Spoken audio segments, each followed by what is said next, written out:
পশুদের ঝগড়ার মীমাংসা। কিয়ামতের দিন সবারই হিসাব হবে, প্রত্যেক জুলুমের জন্য ইনসাফ প্রতিষ্ঠা হবে। হযরতে আবু হুরায়রা রাদিয়াল্লাহু তাআলা আনহু বর্ণনা করেন, রাসূলুল্লাহ সাল্লাল্লাহু আলাইহি সাল্লাম ইরশাদ করিয়াছেন, কিয়ামতের দিন অবশ্যই তোমাদের হকদারকে হক প্রদান করতে হবে। এমনকি শিংবিহীন বকরি, যাকে দুনিয়ায় শিংওয়ালা বকরি আঘাত করেছিল, প্রতিদান আদায় করে দেওয়া হবে।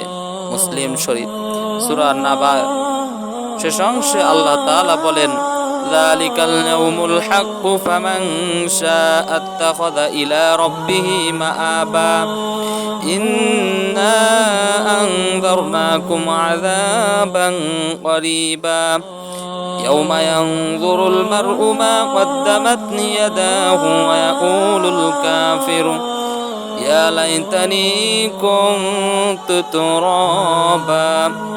অর্থ, সেদিন অবশ্যই সংগঠিত হবে, সুতরাং যার মনে চায় আপন প্রভুর নিকট ঠিকানা করে নিক।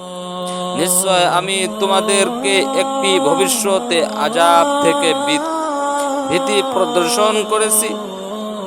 সেদিন প্রতিটি মানুষ নিজের আমল প্রত্যক্ষ করবে যা সে পূর্বে পাঠিয়েছিল, আর কাফেররা বলবে, হায় আমি যদি মাটি হয়ে যেতাম।